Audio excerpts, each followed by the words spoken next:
Bonjour et bienvenue. Aujourd'hui, on va s'attaquer à un vrai géant de la philosophie, Friedrich Nietzsche, mais on va le faire sous un angle, disons, assez surprenant. Et si toute son œuvre n'était, au fond, qu'un immense diagnostic psychiatrique de notre culture? C'est cette question qu'on va décortiquer ensemble. On commence fort avec cette question qui est vraiment au cœur de notre exploration. Et si nos valeurs les plus profondes, notre sens du bien et du mal, n'étaient pas des vérités tombées du ciel, mais plutôt les symptômes d'une maladie psychologique? C'est l'hypothèse complètement folle et audacieuse de Nietzsche. Pour se lancer là-dedans, on va prendre l'une de ses œuvres majeures, Par-delà le bien et le mal, et la lire non pas comme un livre de philo classique, mais plutôt comme un rapport clinique, oui, une véritable analyse psychopathologique de la pensée occidentale. Et voilà le point crucial.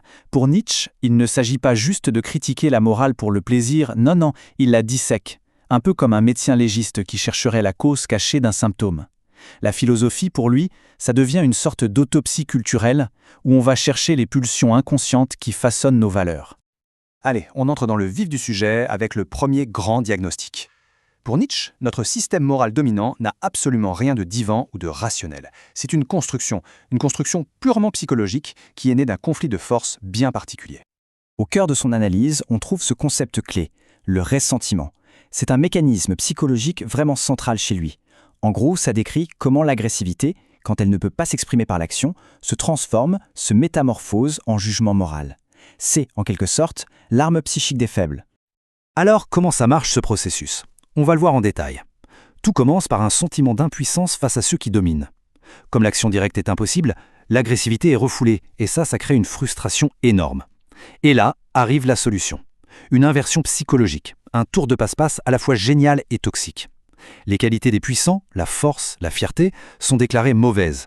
Et à l'inverse, les traits des faibles, l'humilité, la pitié, deviennent soudainement bons. La morale se transforme en une vengeance, mais une vengeance très, très subtile. Et ce qui est absolument stupéfiant, c'est que cette analyse de Nietzsche, elle anticipe de plusieurs dizaines d'années des concepts qui vont devenir la base de la psychanalyse. Des mécanismes de défense comme la formation réactionnelle, vous savez, quand on exprime l'exact contraire d'une pulsion qu'on refoule, ou la rationalisation, tout ça est déjà décrit là, dans son essence. Passons maintenant au deuxième grand diagnostic de Nietzsche. Cette fois, il vise notre perception de nous-mêmes. Cette idée bien ancrée d'un moi conscient et unifié qui dirigerait nos actions, eh bien pour Nietzsche, c'est une pure et simple illusion. Cette citation, elle est d'une puissance. Le « je » qu'on utilise à longueur de journée ne serait pas une entité réelle. C'est juste une convention, une fiction grammaticale, une étiquette bien pratique qui cache un chaos intérieur bien plus complexe. Alors, si le moi n'est pas le capitaine du navire, qui tient la barre? Nietzsche imagine notre esprit un peu comme un parlement, mais un parlement hyper chaotique où des pulsions s'affrontent constamment pour prendre le pouvoir. La conscience dans tout ça, c'est juste la petite couche en surface, une sorte de porte-parole, mais certainement pas le grand décideur. Nos pensées, en réalité, ne sont que l'écho de ces luttes de pouvoir internes. Tout ça nous amène directement à la force motrice fondamentale de toute la philosophie de Nietzsche, la volonté de puissance. C'est sans doute son concept le plus célèbre, mais c'est aussi le plus caricaturé, le plus mal interprété. Il est vraiment temps de clarifier de quoi il s'agit.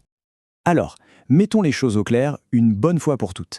La volonté de puissance, ce n'est pas un désir de domination brutale sur les autres. Ça, c'est une lecture complètement à côté de la plaque. C'est en fait la pulsion fondamentale de tout être vivant à croître, à se dépasser, à organiser son environnement pour y arriver. C'est un peu comme une plante qui pousse vers la lumière. C'est une force créatrice, un élan vers la pleine expression de soi. Et là encore, Nietzsche est un visionnaire. Ce qu'il décrit avec ses mots de philosophe du XIXe siècle, ça résonne directement avec des concepts clés de la psychologie d'aujourd'hui. L'agentivité, ce sentiment d'être l'auteur de sa propre vie, ou encore la motivation intrinsèque.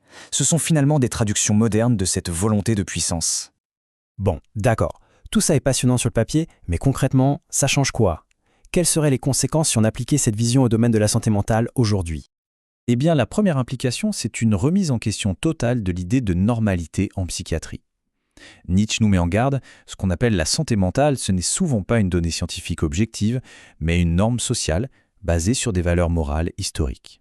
Le gros risque, c'est de finir par considérer comme une maladie ce qui est en fait juste différent. On voit bien ici s'opposer deux visions de la thérapie. D'un côté, on a une approche de normalisation qui cherche à corriger l'individu pour qu'il s'adapte à la société. Et de l'autre, une approche nietzschienne qui viserait à augmenter sa puissance d'agir, à renforcer ses capacités et à l'aider à créer ses propres valeurs. Pour résumer, Le but d'une thérapie d'inspiration nietzschienne ne serait pas de réparer quelqu'un pour le faire entrer dans un moule. L'objectif serait de libérer sa volonté de puissance pour que cette personne devienne non seulement l'acteur de sa vie, mais aussi le créateur de son propre sens. Et on termine avec cette question, qui est un véritable retour à l'envoyeur. Si Nietzsche a raison, si nos valeurs ne sont pas des vérités mais de simples interprétations, alors la question ultime c'est qui en est l'auteur ?